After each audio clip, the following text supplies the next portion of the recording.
This would be a great step forward in removing all of the remaining obstacles to the right to vote. We're marching today to dramatize to the nation, dramatize to the world, that hundreds and thousands of Negro citizens of Alabama, but particularly here in the Blackville area, denied the right to vote. 50 years ago, registering to vote here in Selma and much of the South meant guessing the number of jelly beans in a jar, the number of bubbles on a bar of soap. It meant risking your dignity and sometimes your life. The President of the United States, Lyndon Johnson, members of the House and Senate, and the American people heard our cries and responded to our pain and to our suffering. The Voting Rights Act stands weakened. Its future subject to political rancor. How can that be? We may no longer have to guess the number of jelly beans in a jar in order to cast a ballot, but even as we sit here, there are those in power who are doing their darndest to discourage people from voting. If that law were to pass now, and we could operate under that law going into this election, a couple of things they could not do that they're doing now. Now it's even more important because we're worried that a great way to suppress the vote is to make people have to risk their lives to go vote. The Voting Rights Act was one of the crowning achievements of our democracy. What's our excuse today for not voting?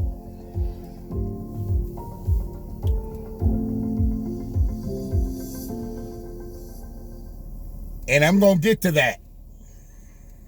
Oh, yeah, I'm going to get to why a lot of people right now are having a hard time with voting. But before I do, welcome to the BlackWatch.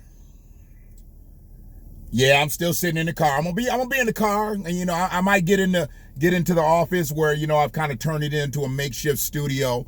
This is a on-the-fly production right now, because I've chosen it to be. I could be sitting in a nice plush studio right now, but I choose not to be. I am formatically correct. I am a seasoned broadcaster, and I have all the accesses to get right into a studio. But that's not what this is about. What it's about is the message. What it's about is the content, and I'm going to bring that.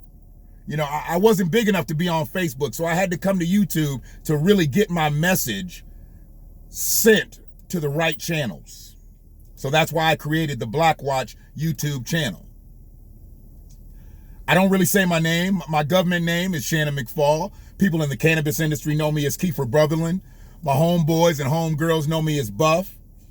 Obviously, all my kids know me as Daddy. My grandkids know me as Grandpa or Pops.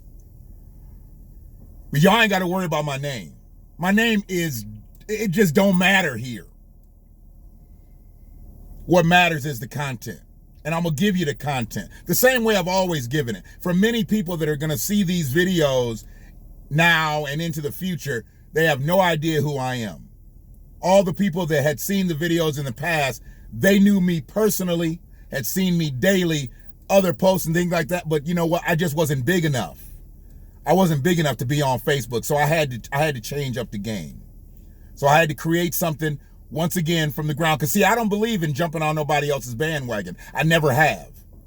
I've always been one to strike out on my own. As they say, you walk to the beat of your own drum. I just don't want to walk to the beat of my own drum. I want to own the drum. I want to own the drumsticks. I sit in a city called Ann Arbor, Michigan. That's where I was born and raised. I'm the youngest black man to ever own a restaurant in the city of Ann Arbor, Michigan, to this day. And I can say it proudly because right now I'm still a free man. And for other men out here doing what I do and being in the same spirit, they understand what I'm talking about, that I'm a free man. So Brother Barack said, what excuse do we have now for not voting today? Absolutely. I'm going to let you know why people are thinking about not voting November 3rd. Absolutely. I'm absolutely going to let you know. But before I do that, I got to send a couple shout outs, and I got to do, as Yvette says, I got to do a little house cleaning. I need you to subscribe to the channel if you have not already. If you're seeing this video, you probably got the notification. If you got the notification, that means you probably already subscribed to the video. If this is the first time that you've actually seen me, then I need you to subscribe to the video. If you happen to like what you hear, I need you to like this video. If you don't like what you hear, I need you to dislike this video. And if you want to continue to dislike it, please subscribe to the channel. We need subscribers. That's what we're looking for, because that's really why this is going to be a pre-recorded segment. See, I can't do live videos on the fly because I don't have enough subscribers. I'm small out here, y'all. I already told you I wasn't big enough to be on Facebook, so I really ain't big enough to be on YouTube. But the content is the content. So I want to throw a major shout out to Yvette Carnell and Antonio Moore, because I always knew about reparations. I always understood what I thought was reparations, but I know so much more, frankly, because of those two people, because they haven't just given me all the ism on reparations, but they fueled what was inside of this now 50-year-old body a few years ago to start doing my own research with ADOS. And I now understand, because I still call myself a black man, and I know that's not really well liked with Antonio and with Yvette, but I still call myself a black man. But I know that I'm ADOS through and through. I know that my great-great-grandparents were born on this soil, and their bones are buried on this soil, and they were slaves. My grandmother would have been 100 years old this year, and she wasn't a slave, but she still picked cotton in Union City, Tennessee. I know who I am. I know who I am more than I've ever known. And I know that we need reparative justice if we're going to survive on this soil. And I owe a lot to Yvette and Antonio just for their enlightenment. They haven't been my 100% education system, but goddamn, without them, I don't know exactly where I'd be, because there's so many people that are scattered about talking about reparations. They have had a laser beam singular focus about reparations really since I've been fucking with them. And I know a lot of people feel the same way, and it's obviously fueled me to go get educated other ways, and goddamn, I'm here now. I'm home. I don't think I'll ever be able to leave home now. So yeah, I definitely got to give a major shout out to them. Let's get to it. But BlackWatch, I got things to say today, y'all. But before we really get too deep, it's Jada's birthday today. It's Jada Smith's birthday today. Yeah, I don't know what Will's gonna give her. I mean, what could Will Smith give Jada Smith that he ain't already given her? She's 49. So it's not the monumental birthday anyway. It's the year before the monumental birthday. I'm probably more concerned with what's August thinking. Is August gonna text happy birthday? I know he ain't gonna show up with a gift. Please don't show up with a gift, August. You show up with a gift, August, that's your ass. Charlie Mack coming out the limo if you show up with a gift. Yeah, she 49 today, Jada Smith. An entanglement. Ladies, I'm trying to tell you, don't try no entanglements out here. Y'all ain't got enough money. Y'all ain't got that Jada Smith money. Cause she got that Will Smith money. I mean, she did okay by herself, but she got boutique money compared to Will Smith money. And you notice when all that entanglement shit unfolded, nobody ever talked about leaving. Cause she'd have been the one talking about leaving. Where Will gonna go? Will tight. She might have got August and September and October. But her ass was back by the holidays. Yeah. Jada know what the fuck's going on. So yeah, happy birthday, Jada. It's gonna be quite a day, I'm sure, in the Smith household. Will probably looking at Jada's phone every time that mother. She better not smile wrong. If she give off the wrong smile in front of Will gonna slap that iPhone out her hand. We're gonna be at another Red Table Talk.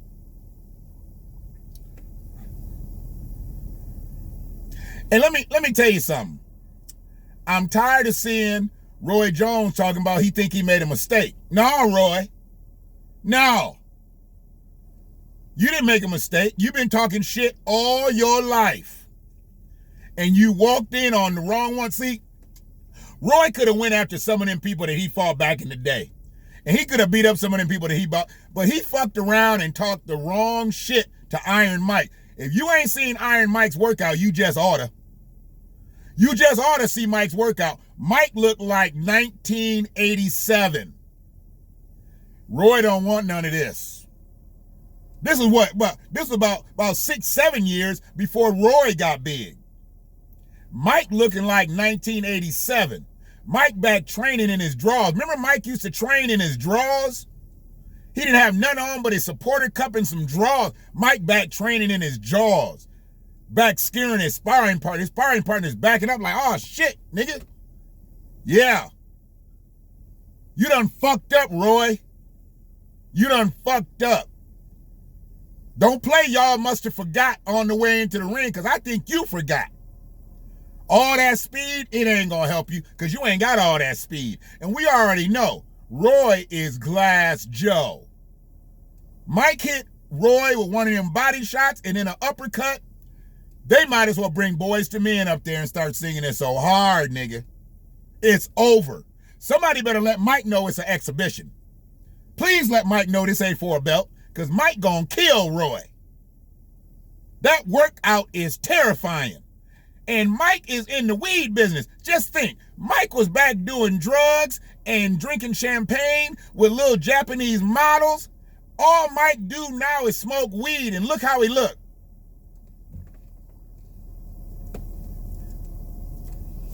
I'm trying to tell you. Roy, you done fucked up. You done fucked up.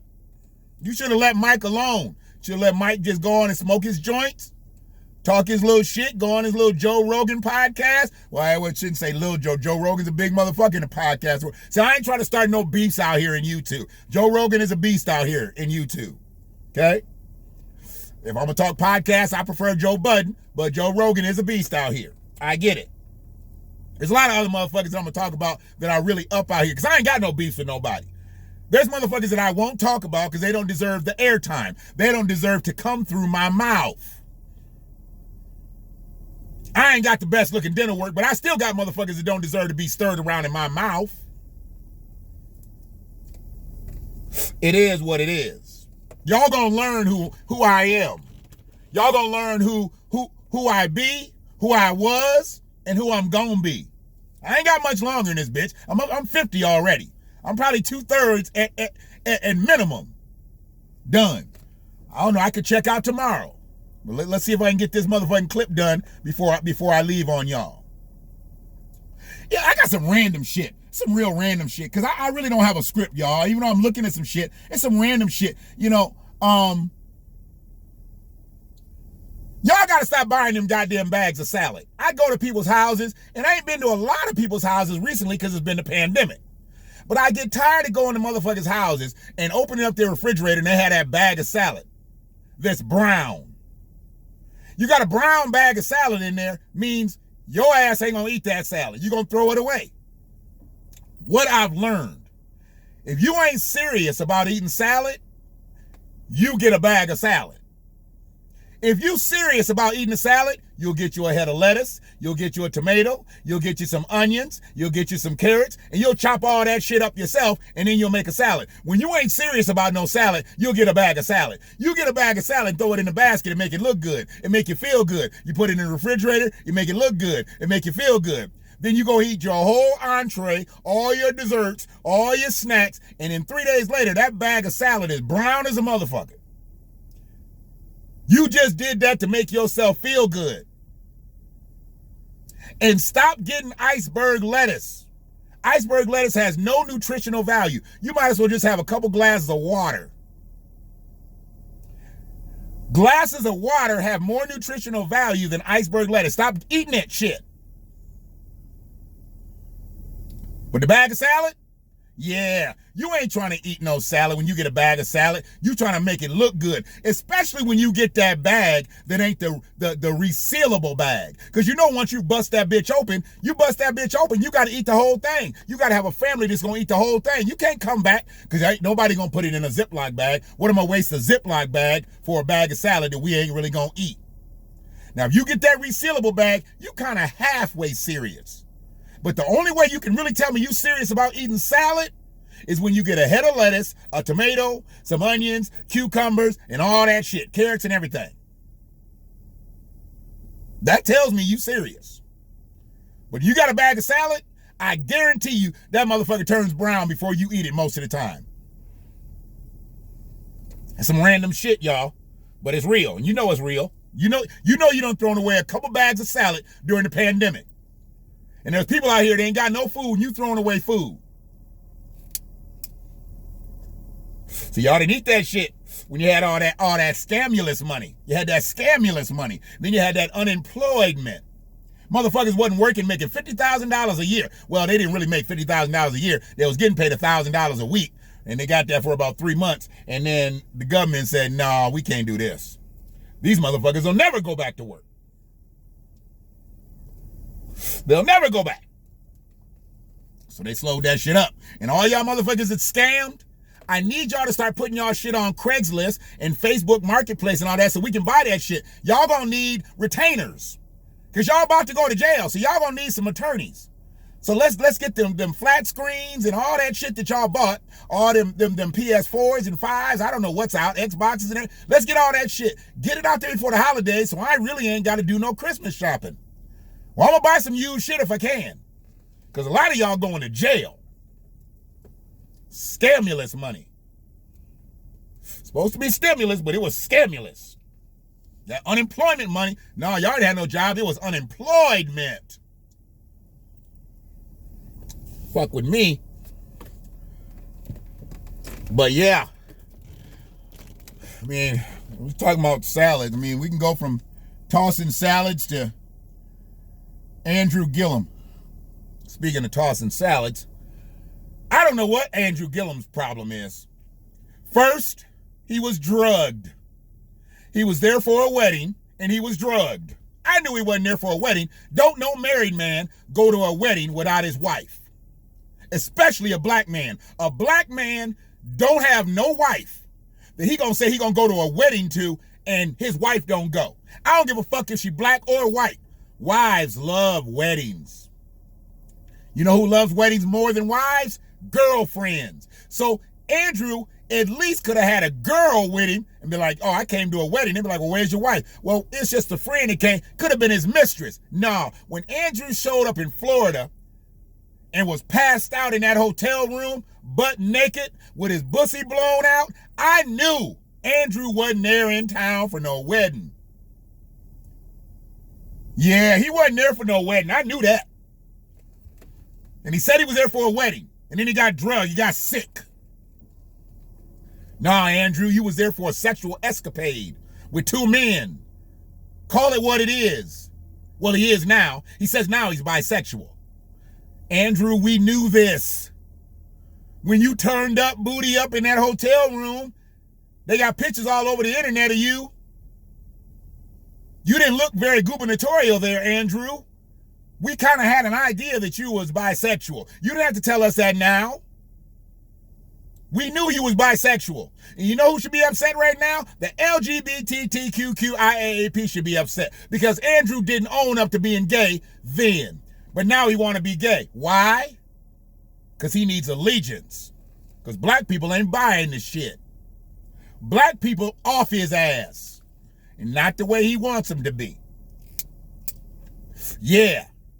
See, I'd have rolled with Andrew if he'd have been like, look, I'm gay, I've been gay, my wife knows I'm gay, bam, bam, bam. Let's move the fuck on. We was in there doing meth, drinking, everything. I passed out, fucked up. I'm gonna go to rehab, do this quick 30 days, come back out. We'll talk then. Line up every motherfucking major interview I could have lined up. No, he wanted to deny it. He wanted to say he was tricked, he was this, he was that. He was in town for a wedding. Nah. Now you want to be gay? Nope. Nope. And I'm not the gay police. Obviously, I'm not gay. Well, for some of y'all who may have never seen me before, I'm not gay.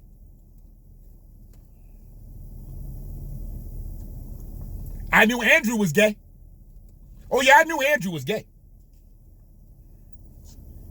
I kind of knew Andrew was gay before the hotel room, but I didn't say nothing. It wasn't, he lost. He lost the race, so he was out of the pockets. Didn't matter to me whether Andrew was gay, though. But when he denied being gay, that's when it mattered. All gays matter. Yes, sir. Yes, sir. Where we at? I'm trying to keep under a time limit. So what we got right now is a situation with Joe. Y'all remember that group, what was it called, Naked Eyes? Yeah, you send me promises, promises. You know you couldn't keep. I can't sing, y'all, not no more, not the way, and my voice ain't even there. So even when I do have a strong voice, I'm kind of off key, but I'm okay. I'm not the worst motherfucker out here. But y'all know what I'm talking about. Promises, promises. Joe should be using that. Because Joe been promising every motherfucking body, every motherfucking thing if he's elected. Now he's getting to that point because we getting close to the election on my first day. On my first day. Joe got so much shit to do on his first day. Joe ain't gonna do shit on his first day, but go to sleep. The nigga's 90. How you gonna do something on your first day, Joe? You 90, dawg.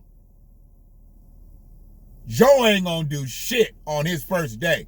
They gonna be like, Joe, you won. He be like, okay, I'll see you in the morning. Joe ain't gonna make it. He ain't gonna make it to midnight on election night. They gonna have to wake Joe up and tell him that he won. If he wins. Because it ain't a guarantee. I mean, because if Joe can't get Puerto Rico built and get them Florida votes, it's the dumbest shit ever. He said, I'm gonna build Puerto Rico back to get the Florida Latinos.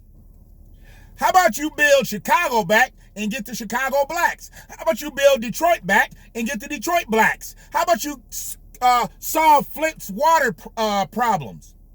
And then you can get the black folks of Flint.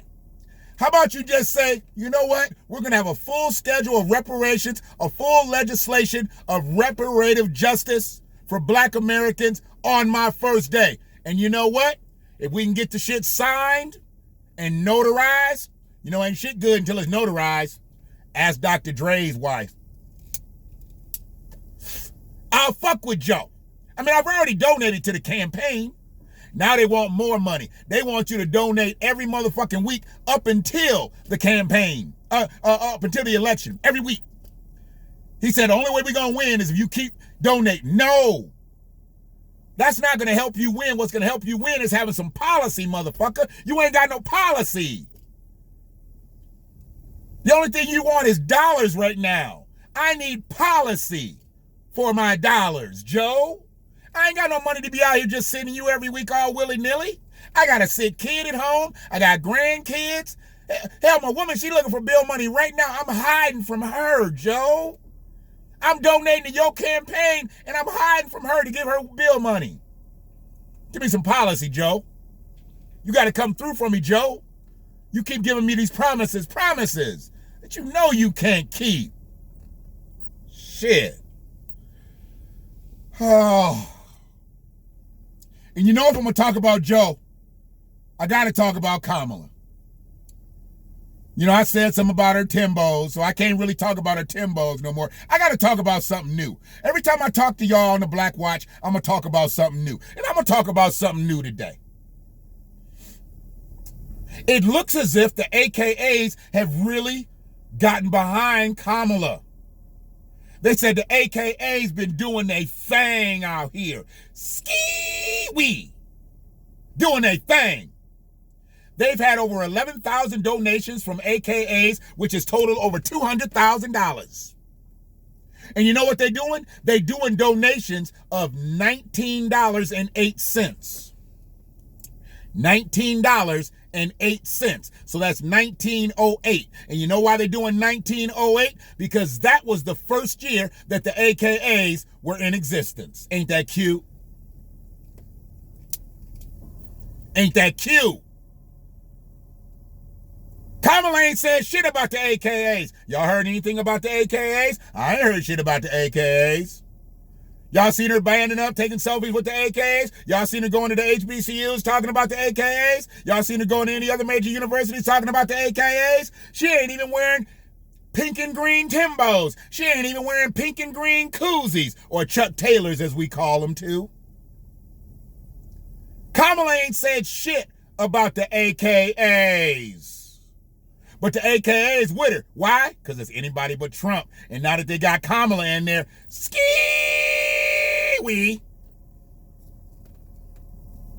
Y'all do what you want to do. I'm looking for policy. Y'all looking for celebration. Y'all looking for acceptance.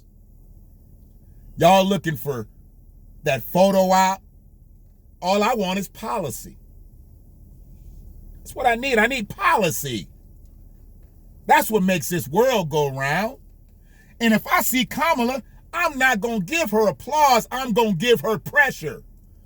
Politicians don't respond to applause. They wave.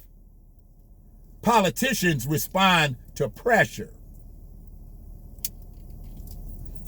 Because this is what I think they should have did.